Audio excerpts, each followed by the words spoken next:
Hello friends, स्वागत है आप सबका फिर से हमारे चैनल म्यूजिकोग्राफी में। और आज हम आप सबके सामने लेकर आए हैं प्राचीन एवं मध्यकाल और आधुनिक काल के विद्वानों द्वारा 7 शुद्ध स्वरों की 22 श्रुतियों पर स्थापना। जैसा कि आपको पता है कि हमारे संगीत में 22 श्रुतियों को मान्यता प्रदान की गई है और उन 22 श्रुतियों पर प्राचीन काल और मध्यकाल और आधुनिक काल के विद्वानों ने 7 स्वरों को कौन कौन सी श्रुति पर स्थापित किया है और किसके अनुसार स्थापित किया है, आज इस वीडियो में हम इस बारे में बात करेंगे। आपने एक दोहा सुन रखा होगा, चतुष चतुष चतुश्चैव करके, जो कि कहा जाता है कि संगीत रत्नाकर में ये दोहा दिया गया है, पंडित शारंगदेव ने किया था। लेकिन प्रमाण जो हमें मिलते हैं उसके अनुसार ये दोहा बृहद्देशी मतंग का जो ग्रंथ था बृहद्देशी, उसमें मिलता है सबसे पहले। और क्योंकि संगीत रत्नाकर से पहले आया था बृहद्देशी ग्रंथ, तो उसके अनुसार ये ग्रंथ, ये जो दोहा है चतुष चतुश्चैव वाला, सबसे पहले हमको मतंगकृत बृहद्देशी ग्रंथ में मिलता है। तो उसके अनुसार जो हमारी 22 श्रुतियों पर 7 स्वरों की प्लेसमेंट है वो कैसे है, जैसा कि जो हमारे 3 मुख्य स्वर हैं, सा म प, ये 4-4 श्रुतियों के होते हैं।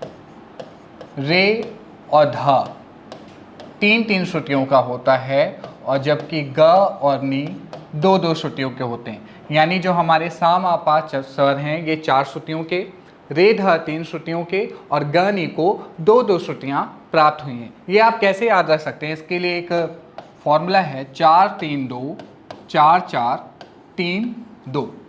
ये जो नंबर है ये आधुनिक काल, प्राचीन काल और मध्यकाल, तीनों काल के विद्वानों ने इसी को बेस बनाकर 22 श्रुतियों पर स्थापना की है। बस अभी अंतर क्या है प्राचीन, मध्यकाल और आधुनिक काल के विद्वानों में, वो अभी हम आज आगे समझेंगे। तो ये जो फॉर्मूला है 4-3-2 4-4-3-2, ये 7 स्वरों को प्राप्त श्रुतियों की संख्या क्यों बताती हैं। जैसे ये सा, रे, ग, म, प, ध और नी।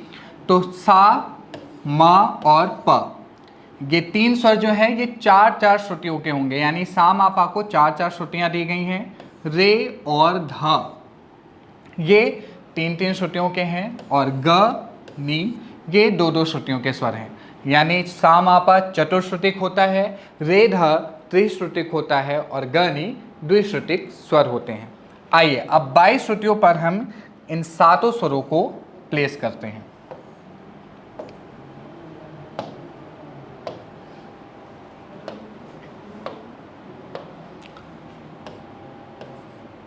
हम पहले समझेंगे प्राचीन और मध्यकाल के विद्वानों के अनुसार। तो प्राचीन और मध्यकाल के विद्वानों ने क्या किया था कि जो श्रुति नंबर थे, जो हर स्वर को प्राप्त श्रुतियों की संख्या थी, उसकी अंतिम श्रुति पर स्वरों को स्थापित किया। और जबकि आधुनिक काल के विद्वानों ने हर स्वर की पहली श्रुति पर उस स्वर को स्थापित किया। तो प्राचीन और मध्यकाल के विद्वानों के अनुसार हम 22 श्रुतियों की अगर बात करें तो 1 2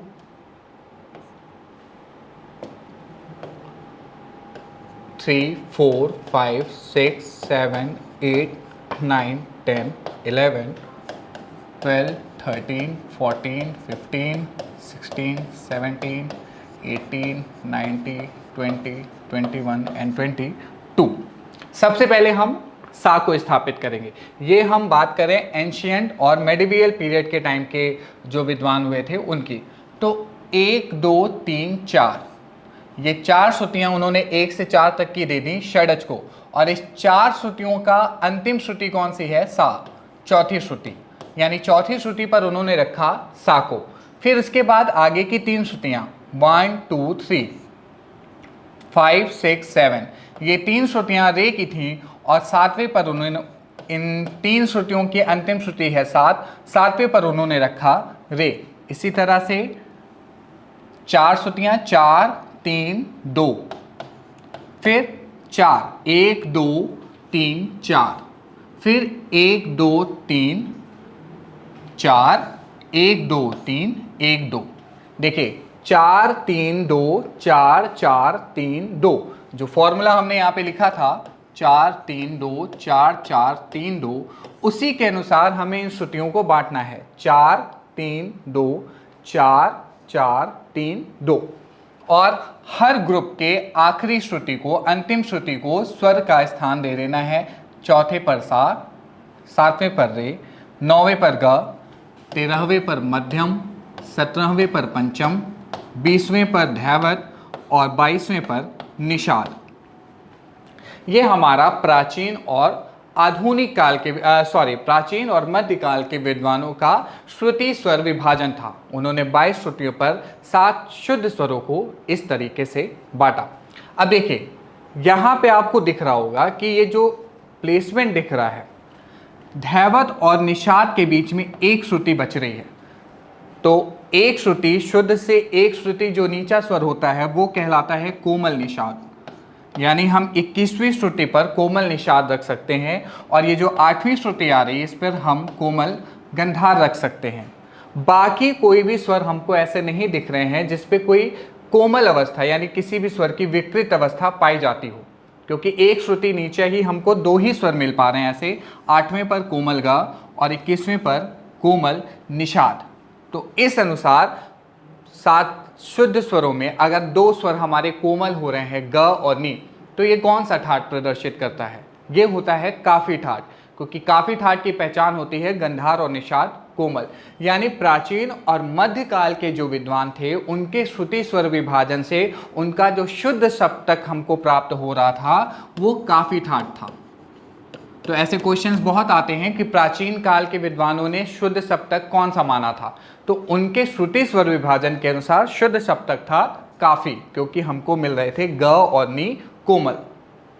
ये उनका श्रुति स्वर विभाजन था। अब हम आते हैं अपने आधुनिक काल के विद्वानों ने। तो आधुनिक काल के विद्वानों ने स्वरों को पहली श्रुति पर स्थापित किया। 1 2 3 4 5 6 7 8 9 10 11 12 13 14 15 16 17 18 19 20 21 22। अब इसकी पहली श्रुति हो गई ये, इसकी पहली श्रुति हो गई ये, देन ग म प ध और नी। यानी पहले पर सा, 5वें पर रे, 8वें पर ग, 10वें पर मध्यम, 14वें पर पंचम, 18वें पर धैवत और 21वें पर निषाद स्वर की स्थापना की। अब आप इस प्लेसमेंट को ध्यान से देखिए, इसमें आपको कोई भी स्वर कोमल नहीं मिल रहा है, केवल एक स्वर आपको दिख रहा होगा। जैसे मध्यम 10वें पर है और 9वें की जगह हमको एक श्रुति की मिल रही है, जो कि अगर हम स्वरों की अवस्था के अनुसार देखें तो ये कोमल म कहलाएगा, लेकिन कोमल म जैसा कोई स्वर हमारे संगीत में मान्यता प्राप्त नहीं हुई है। यानी इसमें आपको केवल शुद्ध स्वर ही मिल रहे हैं, किसी भी स्वर की विकृत अवस्था हमको नहीं मिल रही है। तो उस अनुसार आधुनिक काल के विद्वानों का जो प्लेसमेंट था उसके अनुसार हमको शुद्ध सप्तक प्राप्त होता है बिलावल, क्योंकि सभी स्वर शुद्ध वाला ठाठ हमारा कौन सा है? बिलावल। तो यहाँ से एक कॉन्सेप्ट क्लियर होता है कि प्राचीन और मध्यकाल के विद्वानों का शुद्ध सप्तक काफी ठाठ था और आधुनिक काल का जो श्रुति स्वर विभाजन है उसके अनुसार शुद्ध सप्तक बिलावल था। बाकी हमारे 22 श्रुतियों पर 7 स्वरों की स्थापना करने का नियम है 4 3 2 4 4 3 2। ये नंबर्स जो बताते हैं ये बताते हैं कि किस स्वर को कितनी श्रुतियां दी गई हैं। सा मा पा चतुश्रुतिक, रे ध त्रिश्रुतिक और ग नी द्विश्रुतिक होते हैं। बाकी 1 से 22 तक के नंबर में आप 4 3 2 4 4 3 2 को के अनुसार स्वरों को बांटेंगे तो आपको पता चल जाएगा कि कौन सा स्वर कौन सी श्रुति पर होता है।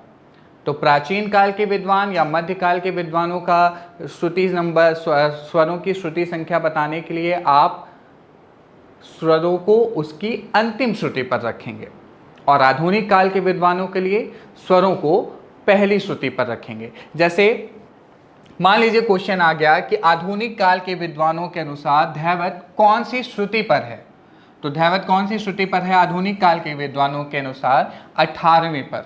लेकिन अगर प्राचीन या मध्यकाल के विद्वानों का हमको बताना होगा तो उनके अनुसार 20 पर होगा, क्योंकि वो हर ग्रुप के अंतिम श्रुति पर रख रहे थे, यानी 1 2 3, तो 20वें पर आएगा हमारा धा, प्राचीन और मध्यकाल के विद्वान के अनुसार। और आधुनिक काल के विद्वानों के अनुसार 18वें पर आएगा धा।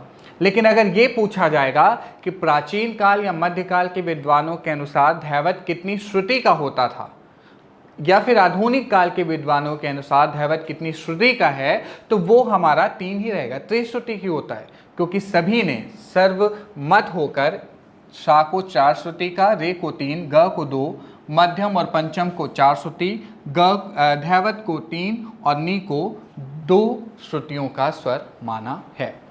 ये था हमारा आज का टॉपिक, 7 शुद्ध स्वरों की प्राचीन, मध्यकाल और आधुनिक काल के विद्वानों के अनुसार 22 श्रुतियों पर स्थापना। अगले टॉपिक में हम फिर से मिलेंगे, जिसमें हम विभिन्न विद्वानों का जो विकृत स्वर, उन्होंने जितने अलग अलग प्रकार के विकृत स्वर माने हैं, उनकी 22 श्रुतियों पर स्थापना किस प्रकार से हुई है उसके बारे में डिस्कस करेंगे। तब तक के लिए बाय बाय।